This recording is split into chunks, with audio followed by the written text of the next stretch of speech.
As the 2024 elections approach, we're seeing more toxic political rhetoric, more personal attacks, and the heating up of culture wars. Our next guest is trying to combat that, as well as the rise of political extremism. Professor Randall Blazak is a national expert on hate crimes and hate groups. He's a retired tenured sociology professor at Portland State University and also teaches at the University of Oregon currently. Today, he's a member of the federally funded Cure PDX project to reduce political violence in the Pacific Northwest. Professor Blazak, welcome to Eye on Northwest Politics. Hey, Ken. Glad to be here. How would you describe the political landscape now going into the 2024 elections? You know, I think we're all a little nervous about what 2024 has to offer us. We see the political polarity, we see the division, we see the threats of violence. And, you know, I hate to think of myself as professor worst case scenario, but kind of in the line of work that I do, I look at those potentials for violence and the schisms that are there, and then we also look for ways to mend those schisms and bring us back to the center. So there is a real underground conversation happening in this country about what the election in November really means.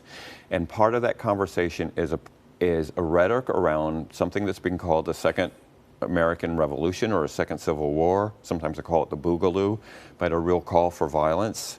And it is it's certainly worrisome when we look at the ramp up to the place we're in now, including the January 6, 2021 insurgency at the Capitol. When we look at those types of calls for violence, it really puts us on guard to find ways of interrupting that violence.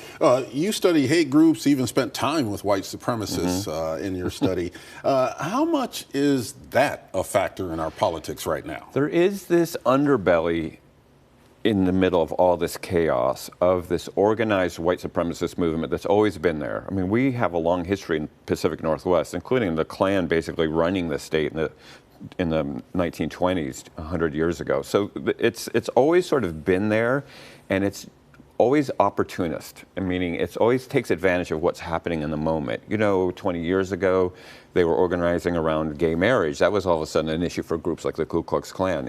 Now this issue around the election has really become the focal point of the organized white supremacist movement. The difference now is there's that organized movement, the people who are part of the groups that we imagine, you know, neo-Nazi groups and Klan groups and white supremacist groups, but there is this broad underbelly that's connected through social media and the internet, where people aren't members of groups, where they aren't patched in members of skinhead gangs or things like that. They're just sort of fellow travelers, and they're digesting this flow of information and disinformation that's coming their way that says, get ready, this revolution, this civil war is happening, and here's the reason that you should, you know, be organized. Here's the reason you should be violent. Here's who the enemies are.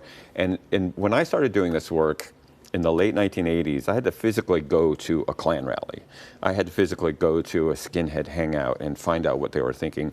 Now it's just 24/7, 365 days a year happening on the internet. And so all these people who normally would never have been in contact with these organized groups are now getting it through social media. Yeah, we've seen more hateful rhetoric and threats against both Jews and Muslims since the war began between Israel and Hamas. How does what's happening in the Middle East, or even in Ukraine for that matter, affect our politics here in the U.S.? Yeah, again, it's very opportunist, so whatever's in the news can be folded into it. So there's a huge increase in anti-Semitism as well as Islamophobia.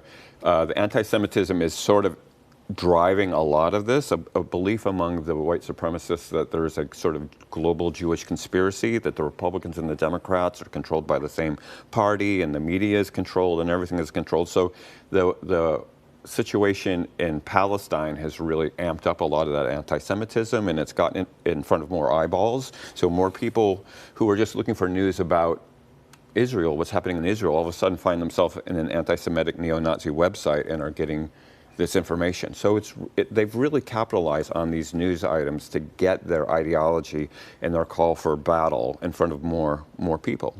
Yeah, let's talk about the political climate on college campuses now, especially at the elite Ivy League schools at this moment. Harvard President Claudine Gay resigned shortly after this exchange with New York Republican Elise Stefanik about whether calling for the genocide of Jews violates Harvard's code of conduct. You've probably seen this. Does calling for the genocide of Jews violate Harvard's rules of bullying and harassment? Yes or no? It can be, depending on the context. It does not depend on the context. The answer is yes, and this is why you should resign. These are unacceptable answers across the board. Claudine Gay did resign, as did now former University of Pennsylvania President Liz McGill. In an op-ed in the New York Times, Gay wrote, "The campaign against me was about more than one university and one leader. This was merely a single skirmish in a broader war to unravel public faith and pillars of American society." Professor Blazak, do you agree? Well, it's very interesting because the far right loves to hang its hat on the free speech banner. They're just expressing their First Amendment right of free speech. And so this was an example of where free speech also has consequences. So somebody has the First Amendment right to be anti-Semitic. It's protected by the Constitution. But we can also meet that with a counter free speech that says anti-Semitism is dangerous and harmful and violent. And so this is the front line. I mean, college campuses, this is nothing new, but college campuses are in the moment in the front line of this debate between free speech, protected speech, and what's harmful speech. That hate speech is free speech, but it can also be very harmful, so we can develop policies to respond to it. And so it becomes this battle, and we use these terms culture wars, right? We're in some type of a culture war, but the culture war is just really our learning how to talk about these very triggering issues, and we're just working our way through it. But I go back to the point that these organized groups are taking advantage of this. They're taking advantage of what's happening. They'll talk about college campuses, and the work that I do as a professor as indoctrinating young people into a certain way of thinking, and stay away from college campuses because they're going to turn you into woke robots or something like that. Like that rhetoric is out there, and so we are really looking for ways of bringing this temperature down because everything is so escalatory. Everything just sort of ramps up, and some of that ramping up becomes violent. Some of it becomes threatening. Some of it, traumatizes people. So we're really in this moment where we have to start figuring out how to bring this temperature down. Yeah, we're only about, we have about a minute left, but that leads us to what you're doing with the federally funded program, Cure PDX. What does it do, and how do you anticipate that it will influence this dialogue? Yeah, we got this great federal grant to look for ways to use communities to reduce political violence. And by doing that, sort of de-escalating, finding these flashpoints around things like gay rights, for example, the whole issue around drag queens that we had a few years ago, or issues around guns, or issues around feelings about the police, these things that sort of have in the past turned into violence. And so we're looking for ways of kind of bringing people from the community, and we're calling them credible messengers, people that are believable to the people on the ground, and training them in the techniques of de-escalation, how we have better conversations. Because I think, we've just gone through the holidays, and probably a lot of people had some conversations at the dinner table that were not pleasant, right? That sort of went off the rails very quickly. So we can teach people these skills of de-escalation and how to actually find common ground and bring people away from the precipice of violence. Professor Randall Blazak, thank you very much for being here on Eye on Northwest Politics. My pleasure.